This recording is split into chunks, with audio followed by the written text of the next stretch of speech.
Hi, geometry. So today we are going to learn about our special right triangles. You have learned how to use sine, cosine, and tangent to find the missing side lengths of a right triangle. Now there are two special right triangles that you don't need to use those for, because what we're going to see is a relationship among the sides of those triangles that you can actually just use as a more simplified method of finding the lengths of missing sides. So I'm going to split this up into two videos. We're going to look at our first triangle right now, and then in the next video we will work with that second right triangle. So the first right triangle is actually extracted from a square. It was an awful square, but bear with me here. So if we draw the diagonal of this square, I have now created a 45 degree, 90 right triangle. Okay, I just tried putting that on there. So right here, everybody see that? And I know that this is actually, if I have two sides that are the two legs are the same length and my angles are the same length, I know that this is actually an isosceles right triangle. So if I pull this triangle out of there and I look at it, let's say we have one with side lengths or leg lengths 10, okay? I want to find what that hypotenuse is. Well, you already have a method of doing this. It's called the Pythagorean theorem. So let's do that. So if I use a squared plus b squared equals c squared, right? My leg lengths are 10. And remember, it doesn't matter which one you use for a and b, especially in this case, they're the same exact value, as long as we have our hypotenuse correct on there. So if I take 10 squared is 100, 10 squared is 100. So I'm looking at 200 equals x squared. And the way that we undo or solve for an x squared there, we use our inverse operation, square root. So I'm going to square root both sides. So now I'm looking at the square root of 200, which I actually already did in my calculator here.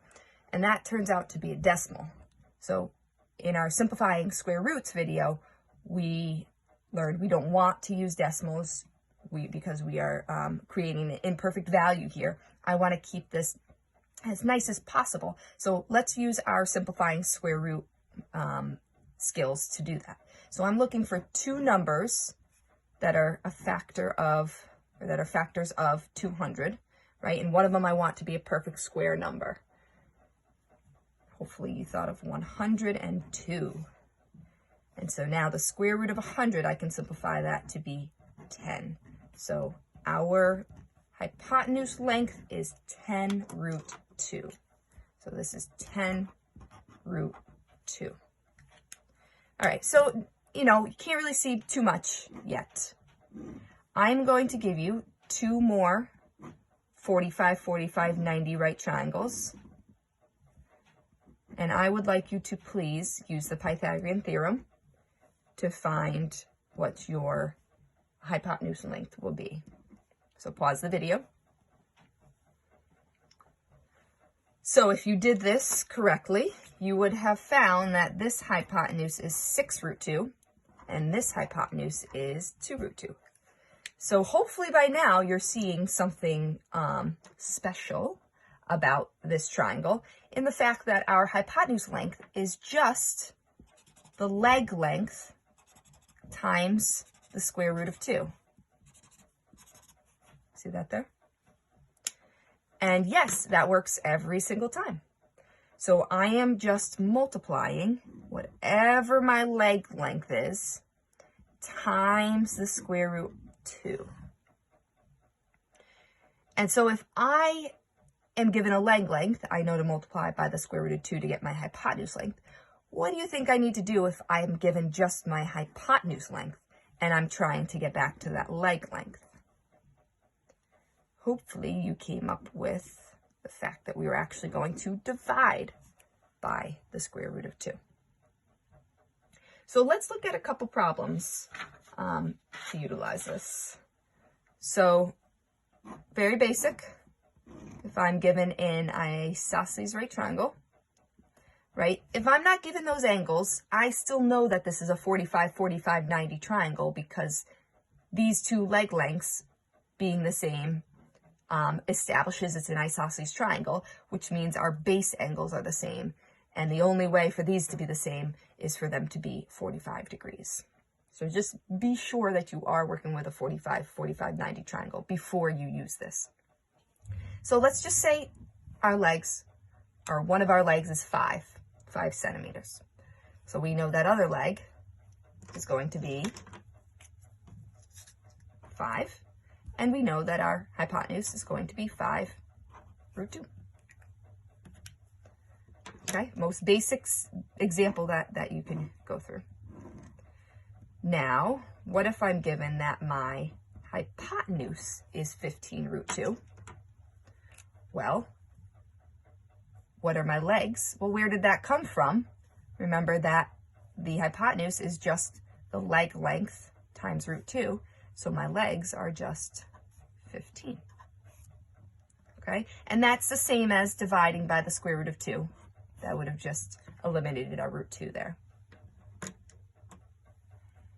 Okay, let's look at another one. We'll do this one a little differently. So I have, let's say, my leg now is 8 root 2. Okay, now don't get confused. That's our leg.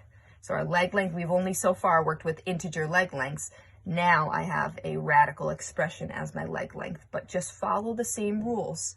So my rule right here, to get from my leg to my hypotenuse, I am going to multiply by root 2, square root of 2.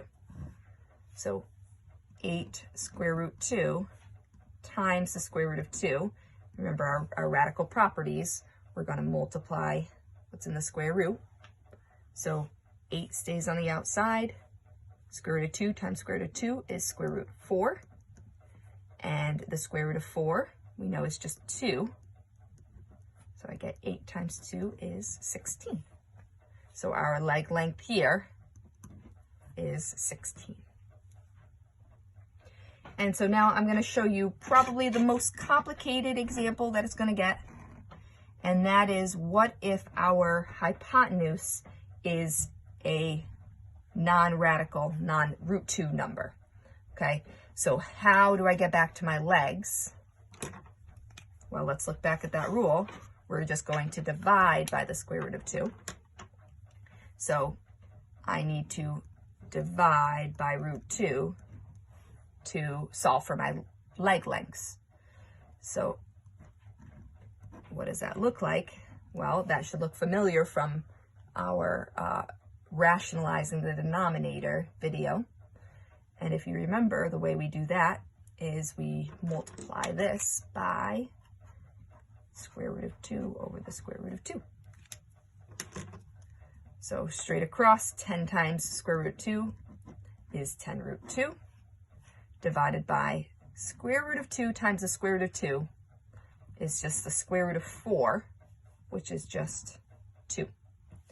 And don't forget, we can simplify that.